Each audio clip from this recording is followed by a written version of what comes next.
وينه؟ شوف. الو استاذ محمد، شلونك حبيبي؟ ها في مكالمه، لحظه لو سمحتوا. يونس ما يرد على المكالمات المهمه. ها حط سبيكر. الله يخليك. سبيكر رحم كابتن. الله والديك، الله يخليك. سبيكر كابتن. ها ما في شيء شباب، عادي.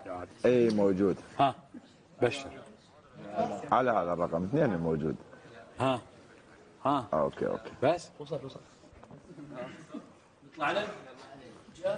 يا ابدا النون ده يبارك لي شبيك. زين خلنا نشوف. جاكم الخير، ماكم دخل. الو لو سمحتوا شباب، لو سمحتوا مرحبا استاذ. اهلا وسهلا. استاذ ابراهيم البغدادي رئيس المجلس الاقتصادي العراقي. طعم سياره. نعم عزيزي. استاذ اول شيء مبروكين الفوز. مبروك علينا وعليكم وعلى الشعب العراقي. نشكر كل دول الخليج، الاتحادات، الشيخ حمد رئيس الاتحاد الخليجي على دعمكم، على مجيئكم، على دعمكم للعراق، وعلى الصورة اللي أظهرتوا فيها العراق بأفضل حلية. ثق خالد، احنا من 2007 بعد صدور قانون الاستثمار ولغاية الآن قد تعبنا من واشنطن إلى طوكيو إلى أوروبا مع رؤساء الوزراء، جذبنا استثمارات بمقدار اكس. خلينا نقول برنامجك هذا اجتني مئات التليفونات من المستثمرين من كل العالم، زملائنا طلبوا يجون للعراق بعد ما شافوا التغطية الإعلامية الخليجية، وبالذات برنامجك الرائع وبرنامج المجلس والأخوة اللي عندك. فكل الشكر والتقدير لك استاذ خالد، كل الشكر والتقدير لك. هذا حق واجب، احنا نعتبرنا ابد من ضمن اعلامكم وربعكم واخوانكم احنا. استاذ ابراهيم. نعم. اللعيبه كلهم يسمعونك. نعم. هل في مفاجاه للاعبين؟ واذا في مفاجاه بعرف ايش المفاجاه؟ اولا هي مو مفاجاه، وسائل الاعلام كلها حكت فيها. بس جنابك تقول للمشهد انا ما اقدر احكي لها، ما تعرفني. في بلد احمد دوره الخليج بالامارات، يونس يتذكر وبرغام قلنا لهم مليار دينار تبرع اذا فزتوا بالكاس. ما فازوا بس لعبوا لعب رائع. سوينا لهم حفله بشيراتون بغداد وكرمناهم بذاك الوقت مبالغ مجزيه.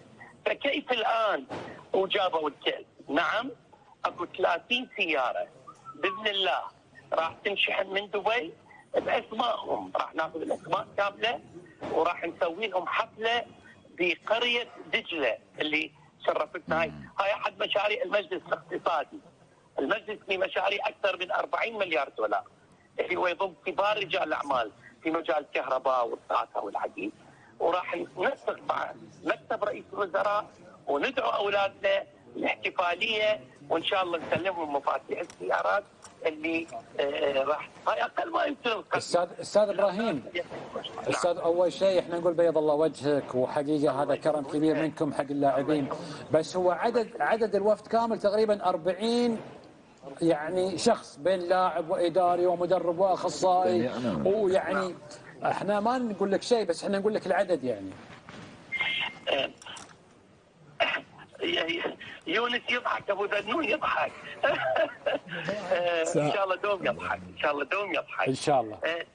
بالتنسيق مع اخونا كابتن عدنان قبل اسبوع الاحتفاليه جينا بطائره خاصه احدى طائرات المجلس. احنا اليوم طلعنا المطار بغداد نجي وحاجين قاعات رئاسيه، وكنت ناوي اجي اسلم عليك لكن نسمع للاوضاع ومناشده واخوان الحقيقه يعني ما اجينا، جينا البركه بالموجودين.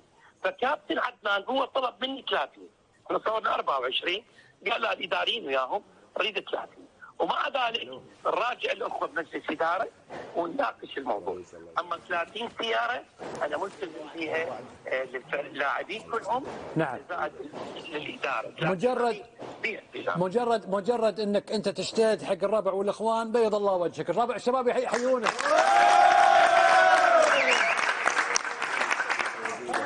فقط هذا التبرع من اخواني وياي بالمجلس الاقتصادي. طبعا يعني مو فقط هذا، اني واخواني وزملائي. كلمه اخيره اريد اقولها استاذ خالد، قالوها قبل اخواني. نعم. بس انا اريد اعبر عنها بطريق اخر. لو قبل البطوله بسنه سالين كل عراقي تقول لنا نسوي البطوله يمك بس ما تاخذ الكاس فرضا، او نسويها بغير بلد وتاخذ الكاس. الكل يقول لك ما اريد الكاس. تعالوا، الناس تحبكم والناس تريدكم. صح. وانا فرحان لان من اجيتوا اكتشفتوا الحقيقه انه العراق مظلوم كان حتى بالاعلام مع الاسف يعني صراحه. احنا شفنا ونقلنا الصوره حق الجمهور استاذ ابراهيم. الله يحفظك.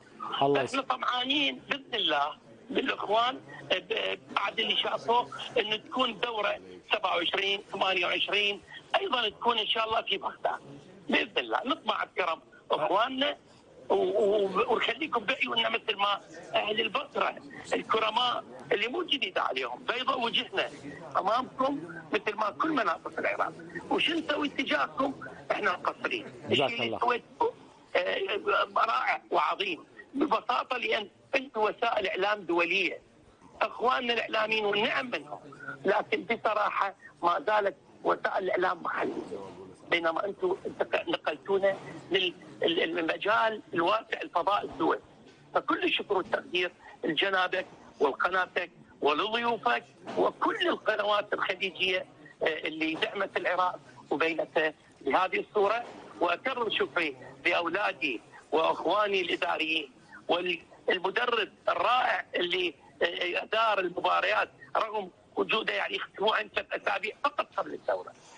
فشكرا للجميع على هذا النجاح الباهر. شكرا استاذ خالد. شكرا استاذ، شكرا ابراهيم. شكرا استاذ ابراهيم، الف شكر. شكرا لك. شكرا استاذ ابراهيم البغدادي رئيس المجلس الاقتصادي العراقي. كمجلس الاقتصادي مش طبعا هو عضو رئيسها، يوعدكم ان شاء الله ان في مزيد. حلوين يا شباب، حلوين حلوين حلوين. واللي يعني في النهايه يعني كناس ثقه انا اتكلم على تواصل مع الاخ يونس او الكابتن عدنان درجال او الاستاذ اسعد المحافظ او وزير الشباب البلغوم، احنا نقول على الهواء مباشره. هاي اللعيبه بالنسبه لي انا كنز، اللي يسووه مو بشوي. في التحليل المباريات كنا نشوفهم شلون يقاتلون حتى اللحظات الاخيره، والهدف انهم يسعدون الشعب. طبعا اليوم من حقهم ان يتكرمون، لان هذول اسعدوا 40 مليون عراقي داخل العراق وخارج العراق. فلذلك انا فرحان فيهم حقيقه، لانهم يستحقون بمدربهم